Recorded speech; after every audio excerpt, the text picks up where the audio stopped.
حبيبي يا Back into about 1917, Shaitan decided that his only way he's going to conquer this earth, truly conquer this earth, was to take away any type of ruhani teaching, any type of spiritual teaching through all dimensions.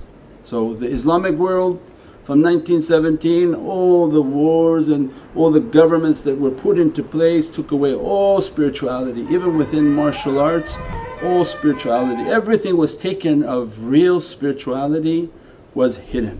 Shaitan wanted to hide everything of any type of spiritual practice. So then you look from 1917, pretty much everything. By the time Lawrence arrived in Arabia, they completely hit all of the Sufi teachings, all which is the spiritual teachings. So very simple, at that time on earth that's what Shaitan's plan was. Hit all spiritual teachings so that you take the soul out of it and leave a shell, so that it just became empty practices. As a result of empty practices, there's no spirit in anything people do now.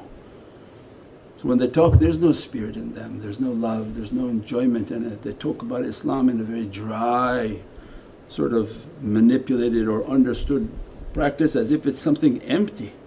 And all that is remaining of Islam right now is Jummah. When you ask a Muslim, what do you do for Islam? He said, we go for Jummah.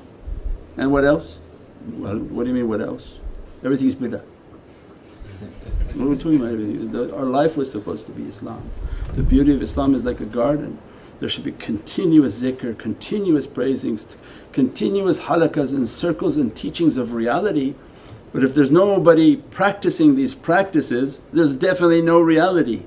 That's why they just keep talking about fiqh. How many times you can make wudu, how is wudu going to be good, how wudu is going to be bad, how much water you have to have for the wudu, what negates the water of the wudu. It goes on and on and on. Even now there's some channels in Pakistan they talk all day long, 24 hours a day, but no haqqaiq. So now what do they talk about? How to peel a banana according to the sunnah, which I don't think there were any bananas at that time. So it means they're making it up. So if you can't talk reality and there's no haqqaiq and there's no abundant fountain like a flowing fountain of the Kawthar that used to dress all of the masjids because they were all Sufi. Those were fountains in which Allah was flowing of knowledges.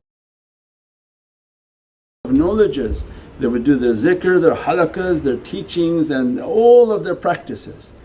If you take the fountain away, it's just an empty shell. يا حبيبي